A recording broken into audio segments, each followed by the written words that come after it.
जय हिंद। आज हम पढ़ने वाले हैं केमिस्ट्री का चैप्टर नंबर 2, जो कि है मेरा अम्ल, क्षार तथा लवण। चलिए अब इसके बारे में हम बारी बारी से पढ़ेंगे कि क्या होते हैं अम्ल, क्या होते हैं क्षार तथा क्या होते हैं लवण। देखिए अम्ल, पहला मेरा टॉपिक है अम्ल। अम्ल देखिए क्या होता है, ये स्वाद में खट्टे होते हैं। जो अम्ल होता है इसका स्वाद कैसा होता है, खट्टा होता है। चलिए इसका दूसरा पॉइंट देखते हैं। ये नीले लिटमस पत्र को कैसा करते हैं, लाल कर देते हैं। ये जो नीले लिटमस पत्र होते हैं इसको क्या कर देते हैं, लाल कर देते हैं। तीसरा है ये जल का, इसका जो जलीय विलयन होता है उसमें घुलकर ये क्या करते हैं, H+ आयन देते हैं। ये जल में घुलकर कैसा आयन देते हैं, H+ आयन। चलिए अब देखते हैं कि अम्ल जो होता है इसका इंग्लिश होता है एसिड। और एसिड शब्द आया कहाँ से, तो एसिड शब्द की जो उत्पत्ति हुई है ये तो पहले है लैटिन भाषा में है, और लैटिन भाषा से लिया गया, जिसका अर्थ होता है खट्टा। क्या होता है इसका अर्थ, खट्टा। ठीक है, अब हम देखते हैं अम्ल के प्रकार। अम्ल के मुख्यतः 4 प्रकार होते हैं, जिसमें क्या क्या है। पहला है परवल अम्ल। ये परवल अम्ल क्या होते हैं, वे अम्ल जो जल में पूर्णतः घुलते हैं। पूर्णतः कहने का मतलब लगभग पूर्णतः घुल जाते हैं, और कैसा आयन देते हैं, H+ आयन। क्योंकि हम ऊपर भी पढ़े हैं जो जल में घुल कर कैसा आयन देते हैं, H+ आयन। चलिए देखते हैं इसके उदाहरण, जैसे हो गया HCl, H2SO4 और HNO3। चलिए फिर से इसको एक बार देख लेते हैं। परवल अम्ल क्या होते हैं, वे अम्ल जो जल में घुलकर लगभग पूर्णतः क्या होते हैं, आयनित हो जाते हैं। और आयनित होकर कैसा देते हैं आयन, तो H+ आयन देते हैं। जैसे हो गया HCl, H2SO4 और HNO3। चलिए अब इसके अगला देखते हैं। अगला हो गया दुर्बल अम्ल। दुर्बल अम्ल क्या होता है, जस्ट इसका उल्टा। वे अम्ल जो जल में घुलकर क्या होते हैं, आंशिक रूप से घुलते हैं। जैसे ये पूरा पूरी घुल गया था, लगभग क्या हुआ था, पूरा पूरी घुल गया। और ये क्या हुआ, आंशिक रूप से घुल गया। जैसे क्या बोला, ये पूर्णतः नहीं घुलते हैं। जैसे हो गया CH3COOH, जिसको बोलते हैं सिरका बोलते हैं। लैक्टिक अम्ल हो गया और ऑक्जेलिक अम्ल हो गया। चलिए फिर से इसको एक बार देखते हैं। ये हो गया दुर्बल अम्ल, जस्ट इसका क्या हो गया, उल्टा। वे अम्ल जो जल में क्या होते हैं, आंशिक रूप से घुलते हैं। ठीक है, पूर्णतः नहीं घुलते, उसे क्या कहते हैं, दुर्बल अम्ल। जैसे हो गया CH3COOH, जैसे हो गया जिसका नाम होता है सिरका, लैक्टिक अम्ल और ऑक्जेलिक अम्ल। चलिए ये दोनों हो गया। अब अगला देखते हैं। जैसे तीसरा हो गया सांद्र अम्ल। सांद्र अम्ल क्या होता है, वे अम्ल जिसमें क्या होता है, जल की मात्रा अधिक हो, ये अम्ल की मात्रा अधिक हो और जल की मात्रा कम हो, उसे क्या कहते हैं, सांद्र अम्ल। वे अम्ल जिसमें क्या होता है, अम्ल की मात्रा अधिक हो और जल की मात्रा कम हो, उसे क्या कहते हैं, सांद्र अम्ल। सांद्र अम्ल क्या होता है, जैसे इसका एग्जांपल देखते हैं। सांद्र सल्फ्यूरिक अम्ल H2SO4, इसमें क्या होता है, अम्ल की मात्रा 98% और जल की मात्रा 2% होता है। फिर से इसको देखते हैं। वे अम्ल जिसमें अम्ल की मात्रा अधिक तथा जल की मात्रा कम हो, उसे क्या कहते हैं, सांद्र अम्ल। जैसे सांद्र सल्फ्यूरिक अम्ल, इसमें क्या हुआ, अम्ल हो गया 98% और ये जल हो गया 2%। अब देखते हैं इसी का जस्ट एक उल्टा आएगा, तनु अम्ल। क्या हो गया, तनु अम्ल। इसका जस्ट उल्टा। जैसे देखिए इसमें क्या था, अम्ल का मात्रा अधिक था, तो इसमें क्या हो जाएगा, अम्ल की मात्रा कम, और जल की मात्रा इसमें जो कि इसमें कम है तो इसमें क्या हो जाएगा, अधिक हो जाएगा। जैसे इसका एग्जांपल हो गया तनु सल्फ्यूरिक अम्ल। तनु सल्फ्यूरिक अम्ल इसका क्या हो गया, एक अच्छा सा एग्जांपल हो गया। चलिए अब हम आगे देखते हैं क्षार के बारे में, जिसको हम कहते हैं भस्म, जिसका इंग्लिश होता है बेस। चलिए अब इसको देखते हैं। इसका स्वाद होता है, स्वाद कड़वा होता है। क्या होता है, कड़वा होता है। जैसे अम्ल की हम देखें क्या था, खट्टा। इसका इसी प्रकार से हो जाता है। क्षार का जो स्वाद होता है वो होता है कड़वा।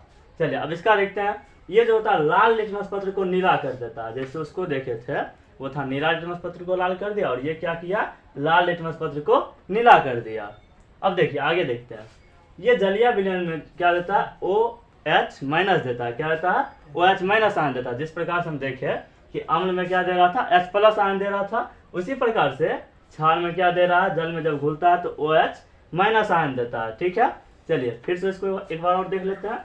जो क्षार होता है ये स्वाद में कैसे होता है, कड़वे होते हैं। ठीक है, दूसरे देखते हैं। ये लाल लिटमस पत्र को क्या कर देते हैं, नीला कर देते हैं। जैसे हम देखे थे अम्ल में क्या किया था, जैसे वो नीला था तो उसको लाल कर दिया, इसमें क्या किया, लाल लिटमस पत्र को नीला कर दिया। तीसरा है ये जलीय विलयन में क्या देते हैं, OH- आयन देते हैं। ठीक है, चलिए अब हम आगे देखते हैं। अब देखते हैं क्षार के प्रकार। तो पहला है परवल क्षारक। ठीक है, वे भस्म जो जलीय विलयन में क्या होते हैं, पूर्णतः आयनित हो जाते हैं। और जब आयनित होंगे तो जैसे OH+ आयन दे रहा था तो ये क्या देगा, OH- आयन देगा।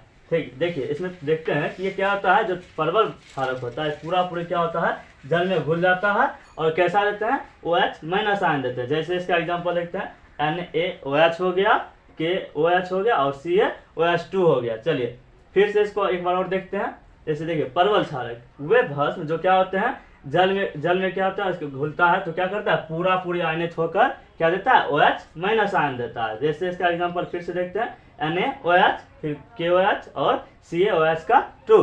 चलिए अब इसके बारे में अगला देखते हैं, ठीक है। दुर्बल क्षारक, क्या है दुर्बल क्षारक, वे भस्म जो क्या होता है जस्ट इसका उल्टा, जैसे ये पूरी घुल गया इससे क्या होगा आंशिक रूप से आयनित होगा, ठीक है। और उसमें क्या होगा कम मात्रा में OH माइनस आयन देगा, ठीक है। जैसे इसमें देखिए क्या हुआ था अधिक मात्रा में दिया तो इसमें क्या करेगा कम मात्रा में देगा, ठीक है। चलिए इसका एग्जांपल देखते हैं NH4 और OH, ठीक है। देखिए जस्ट इसका क्या हो गया उल्टा हो गया, ठीक है। इसको एक बार और देख लेते हैं। दुर्बल क्षारक, वे भस्म जो जलीय विलयन क्या करते हैं, इससे पूरी घुल गया तो इसका क्या हो गया आंशिक रूप से घुला और क्या दे दिया OH माइनस दिया, ठीक है। इसका हो गया NH4 और OH, ठीक है। चलिए यहाँ जो हम क्षारक की बात किए थे, क्षारक क्या होता है इसके बारे में देख लेते हैं। क्षारक जल में घुलनशील जो क्षार होता है, जो हम यहाँ देखते हैं क्षार है, ये जो जल में जब पूरा क्या होता है घुल जाता है तो उसी को क्या कहते हैं हम क्षारक कहते हैं, ठीक है। तो क्या कहते हैं क्षारक। चलिए फिर से देखते हैं जो क्षारक होता है उसको क्या कहता है जल में जब घुल जाता है, जो क्षार हम वहाँ देख रहे हैं जल में घुलता है उसी को क्या कहते हैं क्षारक, और इसी क्षारक को हम यहाँ पर लिखे हुए हैं, ठीक है। चलिए हम अब आगे देखते हैं। अगला मेरा टॉपिक है लवण, क्या है लवण। देखिए ये क्या होता है जब अम्ल तथा क्षार क्या होता है आपस में परस्पर क्या करते हैं अभिक्रिया करते हैं, क्या करते हैं अभिक्रिया, तब क्या बनाते हैं लवण बनाते हैं। जैसे क्या हो गया KCl, ये क्या है लवण, NaCl क्या है लवण। जैसे देखिए और भी देखते हैं, जैसे देखिए NaCl कैसे बना, जैसे देखिए मेरा एक अम्ल हो गया HCl हो गया और साथ ही साथ एक मेरा क्षार हो गया NaOH। देखिए और उसके बाद जब आपस में अभिक्रिया किया तो क्या किया, ये Na जो था इस Cl को साथ में ले लिया और क्या बना लिया लवण, और साथ ही साथ मेरा बन गया जल, ठीक है। तो क्या बना जब ये दोनों आपस में अभिक्रिया किए तो लवण और जल बना। फिर से इसको एक बार देख लेते हैं। जब देखिए क्या होता है एक अम्ल तथा क्षार जब परस्पर क्या करते हैं आपस में जब अभिक्रिया करते हैं तो क्या बना लेते हैं लवण, ठीक है, और साथ ही साथ क्या बना लेते हैं जल। देखिए जैसे इसका एग्जांपल हो गया KCl NaCl, और देखिए जैसे बनाने के लिए क्या है तो सिंपल से है HCl, और साथ ही साथ क्या होता है मेरा एक क्षार है NaOH, और जब आपस में अभिक्रिया करते हैं क्या बनाते हैं लवण और जल। चलिए ये हो गया। अब अगला देखते हैं सूचक। सूचक क्या होता है, देखिए सूचक किसी दिए गए विलयन में अम्ल तथा क्षार की उपस्थिति को दर्शाते हैं। जो सूचक होते हैं क्या करता है जब भी कोई विलयन हमारे पास आता है तो उसकी क्या या अम्लता है या क्या क्षारीयता है उसको पहचानने के लिए किसका उपयोग करते हैं सूचक को। ये इसका कैसे पहचान करते हैं, या तो इसका रंग पर और नहीं तो इसका गंध पर, इसी पर हम क्या करते हैं इसकी अम्लता या क्षारीयता को पहचानते हैं। चलिए अब इसके बारे में आगे देखेंगे इसके प्रकार क्या होते हैं। चलिए अब हम देखते हैं सूचक के प्रकार। देखिए सूचक के मुख्यतः 3 प्रकार होते हैं। पहला कौन होता है, पहला होता है प्राकृतिक सूचक, दूसरा होता है कृत्रिम सूचक और तीसरा होता है गंधीय सूचक।